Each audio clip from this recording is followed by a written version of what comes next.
السلام عليكم البنات، ان شاء الله كامل تكونوا بخير وعلى خير وبصحه جيده. راح ندير اليوم وصفه جديده في قناتي. لكن قبل ما نبداو الوصفه ما تبخلوش علينا بالاشتراك في القناه اذا كنتم اول مره تشاهدوا الفيديو، والضغط على زر اللايك وتعليقاتكم الجميله. اليوم وصفه سهله جدا وباثنين مكونين فقط، او بالاحرى ثلاثه.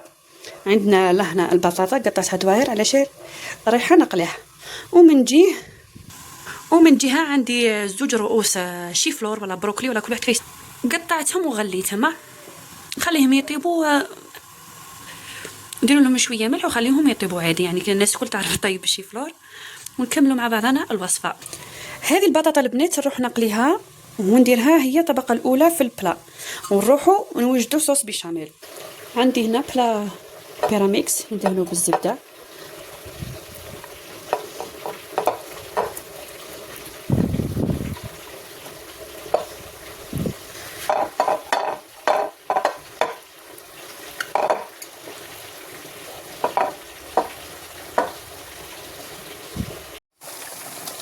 نروح هنا صوص بيشاميل.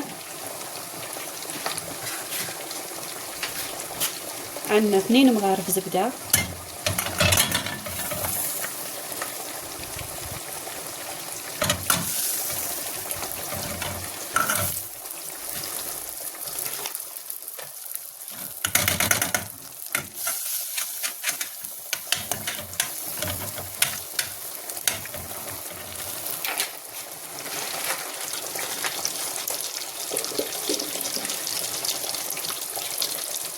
خليهم يذوبوا مليح.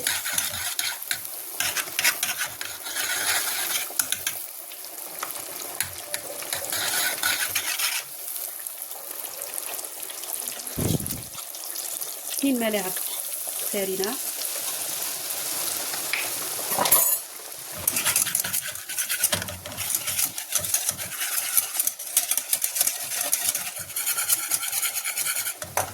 نقصوا لها ما تتحركش.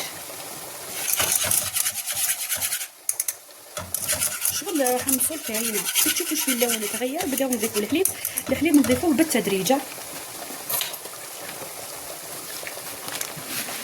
بسم الله، نضيفوا شويه وحركوا.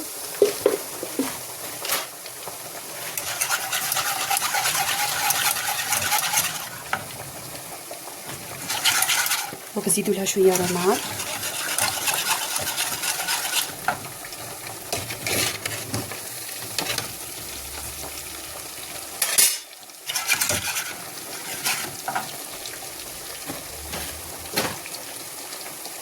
نديروا شويه ملح،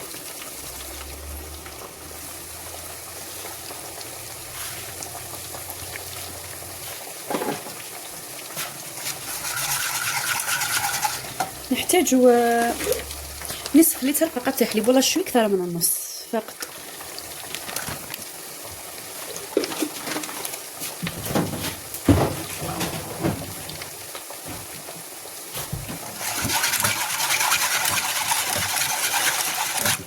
ديريكت خلطوه بالفوبي.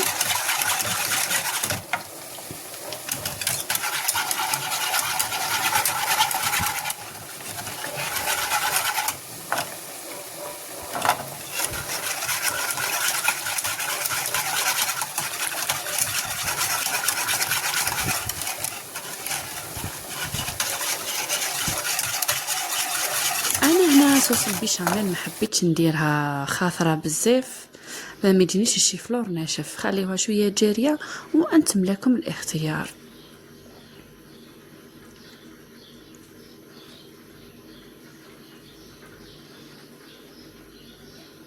كي تهز الغليه نطفيو عليها وخلاص. اما الزلت ما اختارتش شويه.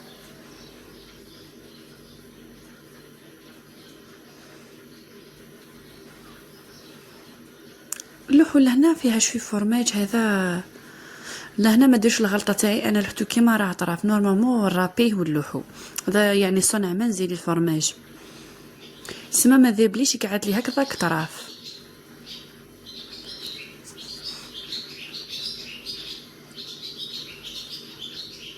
هاي هزت لهنا الغلية. نحاول برك نقطعوا هذاك الطرف الفرماج اللي شوية ما يزربش يذوب.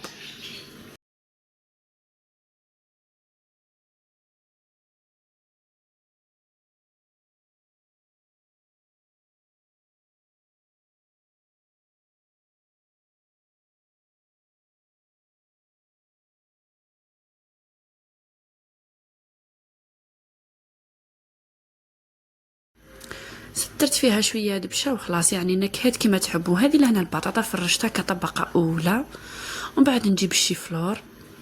شوفوا اذا تحبوا ديروه في المقله يتقلى شويه وتلوحوه كما تحبوا، ولا تقليوه في البيض وديروه كما تحبوا.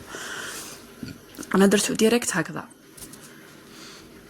تفتيه بالمغرفه هكذا باه يدخلوا صوص بيشاميل. تحبي تزيدي ديري طبقه بطاطا من الفوق وتكبي البيشاميل وديري الفرماج، يعني لك الاختيار. أكلة صيفية يعني بامتياز، خفيفة وسهلة وظريفة يعني واقتصادية. دوك لهنا نكب الصوص بيشاميل تاعي ونلوحها في الفرن اللي يكون سخنته من قبل، ونلوحها تتقراتيني يعني هاو كلش طيبة.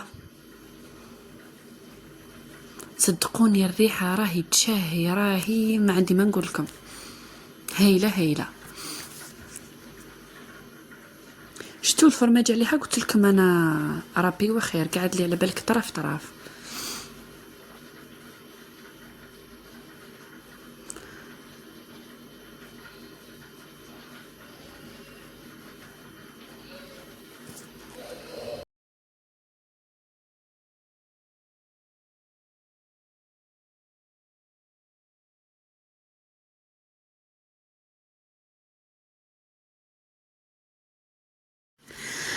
لهنا بعد ما ربيت الفرماج درتها فوقها ونلوحها تقراتيني، وذوك تشوفوها بعد ما تطيب وتوجد.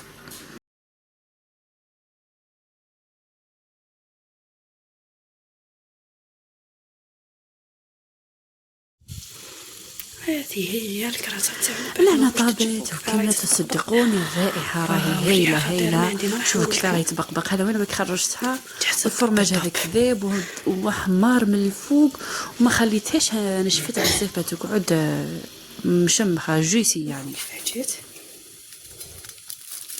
نكون لحقنا لنهاية الوصفة، إن شاء الله ما تبخلش علينا بالاشتراك في القناة وتفعيل الجرس وشاهدكم في الجنة. وهذه قناة جديدة إن شاء الله تتفاعلوا معنا، والسلام.